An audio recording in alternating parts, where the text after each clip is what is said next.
Is it possible to be ambitious without becoming hard and jaded? Can I be independent without becoming isolated? Can I pursue success without sacrificing my softness? These are some of the biggest questions facing modern women. We live in a culture that is constantly telling us to chase our dreams in a way that often leaves us optimized, but exhausted and endlessly hustling. We are told to work harder, to push farther, to do more, to become more. But what if feminine ambition and achievement isn't about proving your worth? What if it's about protecting your aim? The Huntress archetype isn't about hustle. She's not going to work herself to the bone. The Huntress takes aim. She's the woman who stops waiting to be chosen and instead starts choosing the direction of her life.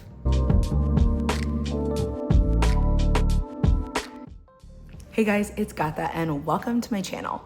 This is my corner of the internet where I like to talk about feminine psychology, famous faces, and the archetypal patterns that shape the way that we move through the world. If that sounds like something interesting to you, I invite you to pull up a chair and join the conversation. I'd love to have you. The Huntress is the part of the feminine archetype framework that knows how to choose her target, protect her vision, and move through the world with direction. She doesn't need constant permission, or approval, or external validation. She is self-directed. She knows what matters to her. She knows where she's going, and she isn't afraid to pursue it with reckless abandon. This feminine archetype gets her name from timeless figures like Artemis, goddess of the hunt, wilderness, independence, and protection. The Huntress is the part of us that prioritizes moving toward a life that actually belongs to us. In mythology, Artemis doesn't wait to be chosen. She's constantly, unapologetically, choosing herself. In our modern world, that looks much less like a wild woman running through the forest with a bow and arrow, and much more like a woman moving through the world without the need for the approval of others. There is one mistake I think a lot of people make when they first encounter the Huntress. They assume that this archetype is about doing more, but she's not. She's about alignment, and more specifically, aligned action. Two women can work equally hard. One is working to build a business that she's dreamed about since she was a teenager, and the other one is ascending a ladder that she was never interested in climbing in the first place.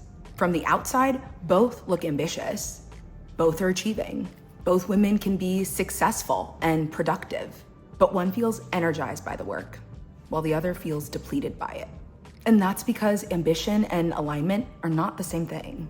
We see this pattern happen in romance too. One woman is pursuing a relationship because she genuinely desires partnership. Another one is doing it because she feels behind, because everyone else is getting married, because she doesn't want to be alone, because she thinks love will finally make her feel chosen. From the outside, both women look like they're searching for love, but the reality is that they're moving from very different energy. The same thing can happen creatively too. One person starts painting because they genuinely have a passion for art, and someone else takes it up because they think it'll make them interesting. One person feels alive, the other one feels exhausted. The Huntress doesn't ask, how hard am I working? She asks, is this target actually mine? The Huntress doesn't chase achievement just for achievement's sake. She chases passion, purpose, meaning. She understands that honoring your highest self and your life's purpose is one of the most loving things that you can do for yourself. Because when we step into our Huntress energy, what we're really saying is that my life matters. My purpose matters. And I deserve to pursue the things that make me feel the most alive. Not because somebody gave me permission, but because they're mine. When healthy, the Huntress is incredibly powerful. She's focused, determined, and self-reliant. She trusts herself, and she trusts her instincts too. She isn't afraid to go after what she wants. She doesn't need a committee meeting before making a decision. She doesn't need unanimous approval. She simply knows. The Huntress is often driven by some deeper calling, a mission, a purpose, something that feels almost magnetic, like life is pulling her in a specific direction. And because she's so personally connected to that purpose, she becomes incredibly resilient. She's devoted to her goal and holds on to it at all costs. And that's not because she's never afraid or always knows the next right step, but it's because she recognizes that the dream is way more important than the fear. But as we've discussed time and time again, every archetype has its shadow, and the Huntress shadow can be a really dark place to live. And it's one that I think modern women are all too familiar with. The Shadow Huntress can become so immersed in trying to achieve a goal that sometimes she loses sight of whether or not the target was ever hers to begin with. Achievement becomes validation. Success becomes self-worth. Accomplishment becomes identity. She can become ruthless and disconnected, unable to give or receive support, unable to slow down, unable to rest. Because if she stops achieving, then who is she? If you've ever felt pressure to pursue a career or a degree or a relationship or a life path that didn't really feel like your own, you've met this shadowy huntress before. I know that I have. During college, I was going through an incredibly difficult season of my life. Everything felt overwhelming and heavy, completely out of my control. So I got busy, really busy. I joined clubs and applied for leadership positions and volunteered. I filled every empty space in my life with another commitment. And not to toot my own horn, but I was succeeding. I was getting the positions, winning the opportunities, checking all the boxes. From the outside, I know I looked like an overachiever, like I had everything together. But the achievements weren't actually solving the problems in my life. They were just distracting me from them. Because when the meetings ended and the events were over and I finally made it home, all of my pain was still waiting there for me. No amount of achievement, no matter how hard I tried, could outrun that. Years later, I encountered the same lesson in a very different way. As a little bit of context, I'm a first-generation American in a family full of doctorate level degrees. And I mean everybody, my grandparents, my parents, even my little brother. In my family, there was this unspoken expectation about what is important in life. Pursuing academic and career success is just what we do. So when I started graduate school, it made sense. It was the next logical step, the obvious right path.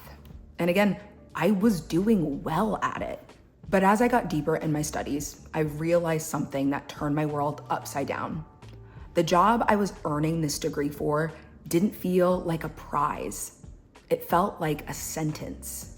Completing assignments didn't feel fulfilling. It felt like a chore. I wasn't pursuing something because I wanted it.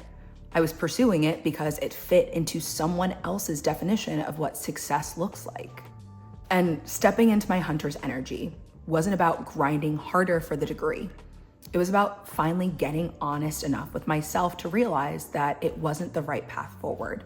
So I walked away. And despite the initial pressure that I felt, I will stand by the fact that it was one of the best decisions I've ever made. Because it was one of the first times in my life when I actually stopped wondering what should I want and started reconnecting with what I actually want. And one of those answers became this channel. And while I'm still building this little corner of the internet, the journey so far has taught me so much. Because the more I dive into this creative project, the less the fulfillment is coming from the numbers. Now, please don't get me wrong. I really appreciate every view and every comment and every subscriber. Truly, from the bottom of my heart, it means so much to me. But the deeper satisfaction that I feel in this space is coming from alignment, from waking up and creating something that feels meaningful and true to me. Even if no one else ever saw what I'm creating here, I'm proud of what I'm accomplishing. And that's really what the Huntress energy is. Not chasing metrics, not chasing approval, but chasing the target that actually belongs to you. So now that we've officially been introduced, I wanted to take the last few minutes of this video to talk to you guys about how you can reconnect with your own inner huntress and take aim for the things that you actually want. And the first thing you have to do is get honest with what your goals actually are. And I know that seems simple and kind of obvious, but for a lot of people, this is the part that really trips them up. So many of us spend years of our life pursuing the things that we think we're supposed to want, basing it around the expectations that our family and friends and society puts upon us. But the Huntress asks you to get brutally honest. What do you actually want? Not your parents, not your friends, not society, you. Journal about it, meditate about it, pray about it. Whatever you choose to do, this is the moment to prioritize yourself and get quiet enough to hear your own inner voice. Once your vision is crystal clear, you have to take a look at your daily life. The next step in embodying your inner Huntress is to align your life with your target. Again, sounds simple, but a lot of people miss this crucial step. Do your everyday habits actually support the life that you're trying to achieve? Or are they slowly pulling you away from your goals? The key thing that I want you guys to remember here is that the Huntress doesn't wait for her dream life to magically appear. She architects it intentionally, every day, brick by brick, one choice at a time. And finally, once you've got your eyes locked on a target, you have to protect it. The Huntress knows that not every dream needs to be announced immediately. Sometimes dreams need space to grow. They need privacy, boundaries, protection. She doesn't need everyone else's stamp of approval. She trusts herself enough to quietly take aim and go for it. Our culture is obsessed with success, achievement, and ambition. And I want to be very clear that there's nothing wrong with any of those things. The Huntress is here to remind us that we don't have to sacrifice feminine softness for success, energy for esteem, or peace for power. You can be productive without becoming a girl boss. Because when you're operating from an aligned place, pursuing your goals doesn't feel like a constant burden. It feels like purpose, a calling. The Huntress isn't necessarily the woman who has everything figured out. She's the woman who trusts herself enough to take the next step. But what happens when that focused determination of the Huntress forgets its humanity? What happens when purpose becomes vengeance? When determination becomes obsession? In my next video, I'm going to be exploring Boudica, a woman who embodied Huntress energy so intensely that it ultimately cost her everything. If you've ever struggled with choosing your own path, I'd love to hear from you. Have you ever had that stunning realization that you're actually chasing someone else's definition of success? Or do you find yourself currently standing at that very crossroads?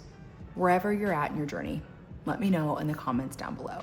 I'd love to hear your story. If you're interested in hearing about a queen who used this very focused determination to rule a nation, only to eventually be trapped by the public image that she created, I think you're really gonna enjoy my deep dive on Elizabeth I.